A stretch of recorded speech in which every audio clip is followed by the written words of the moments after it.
Alright guys, I got a 1975 Chevy K20 pickup right here. It's got a small block Chevy 350.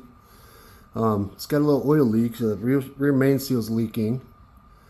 And I think that oil pan gasket's leaking too, so but that doesn't matter because we're gonna drop the pan, pull the pump, drop the rear main bearing cap, and replace that seal. So we got new gaskets, all the crap that goes with that, Permatex.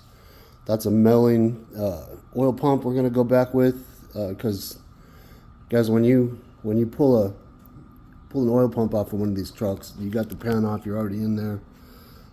It's way better practice just to go back with a brand new pump. They're not expensive. It's easy to change. There's only 2 bolts that hold that in. So we're gonna take all of that crap and put it into that truck. That's what we're doing today. So I'll snap a few pictures and make a couple video clips of the progress, and so that's what we're doing. All right, got the bell housing cover pulled off, drain the oil out, about to start pulling all the bolts off of that oil pan, but I wanted to show this real fast. Nice thing about these old K20 Chevy trucks is you can get to pretty much everything on here to work on it. The starter, everything's accessible, oil filters. So I'm about to drop that pan, and then we'll pull the rear cap, replace that seal, start going back together with all that. Hopefully that'll take care of all this oil mess back here. You can see it's just oil on everything. Problem with these leaks, if you don't get them, is it's all the oil all over those transmission mounts. That oil will degrade that rubber, and those will go bad on you.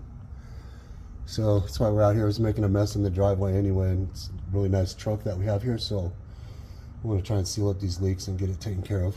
But I'm going to start pulling those. I think there was like 18 bolts on that pan, so we'll get those pulled out, drop that down, and then we'll see what the rear main bearings look like. All right, got the pan down, pulled the pump, got the rear main cap off. Goes right here, and the crank doesn't look bad. Everything looks all right under here. It looks pretty clean actually for as many miles as it has on it. This truck has 145,000 original miles on it. It's 50 years old, and that crank looks pretty smooth, pretty good. I'll show you the cap in a minute, but the next thing is to roll that seal out of there. You can see it right there on the corner, right there.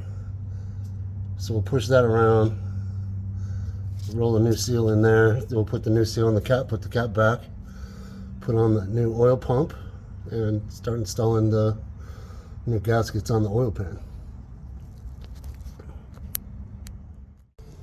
All right, let's taking a quick look here. Yep, it's got a little bit, you can see a little wear obviously, but for as old as that motor is, as many miles as it has on it, that looks pretty good. There's no big scratches in it. Don't see a real lot of brass showing through there. It's a little dark there in the middle, but I think there's still some pretty good wear on that. We'll probably do a rebuild on this engine over the next year or so, but for right now, I think it all looks pretty good. Back together, guys. Here's the main cap. Got it all cleaned up, got the new seal installed there, got the seal rolled in to the truck. I'll show you that in a minute. But left the seal a little bit staggered, and we'll put a little RTV on the ends of the seal here where they mate. Put a little bit of high heat grease on this bearing before we stick it back together, so that won't be dry.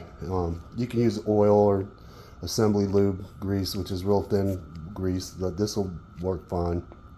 Just keep that bearing from running dry until the oil hits it. And I'll show you that we really had a hard time getting that old seal out of there. It's really brittle. Here it is. Man, just everything you try to do, it just broke. Finally, one thing that we did was, I loosened all the crank bolts, all the caps, loosen them up, don't take them out. Just loosen them up and keep them a little bit snug. That takes the pressure off of the seal.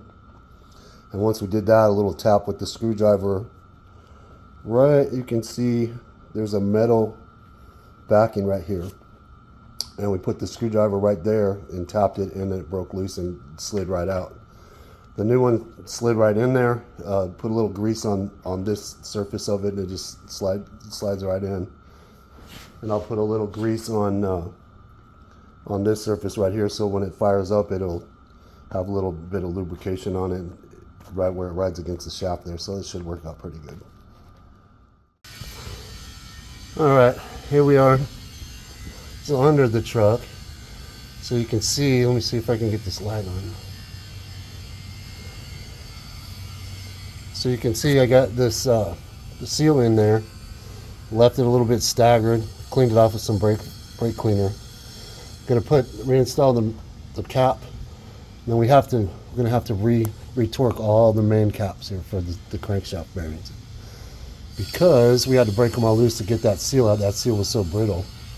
So we got that rolled in there. You can see it just slides in real easy. Put a little grease on it, run it in there. So we'll put a little RTV on there, bolt it up. Once we got that, we'll reinstall the oil pump, clean up this gasket, reinstall the gasket, get the oil pan back up there, fill it with oil, and crank it up. But that's basically it. I mean, you just got to pull everything apart, pull the belt housing cover off, the flywheel cover, pull the oil pan, pull the oil pump, rear main cap, and then you got to roll that seal out right there. And then that's about it. You install the other half of the cap in the cap, install the cap, and that's it. That's your rear main seal. That's what I love about these old K20s. The only thing you had to contend with to get the pan out are just those lines right there. Really not a big deal.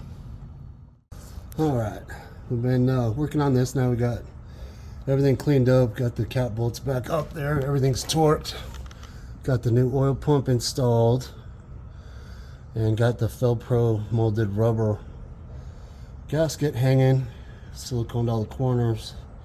About to hang the pan back up there. We'll hang the pan and then put the flywheel cover back on, fill it up with oil, and that should be about it for that deal. Everything under here looks really good. The bearings looked good. Pistons, where we can see, look good. So for a 50-year-old motor, 140,000 miles on it, this thing's doing really well considering. Alright, so that's about it. Get it buttoned up, and then we'll make sure we don't have any leaks, and that'll be it. Alright guys, we got everything all buttoned back up, torqued in, everything's done. Fired it up, ran it up to temperature. Everything's still nice and dry, no leaks. So the next thing to do is clean up this big mess with all this oil that's leaked back on all the mounts and everything.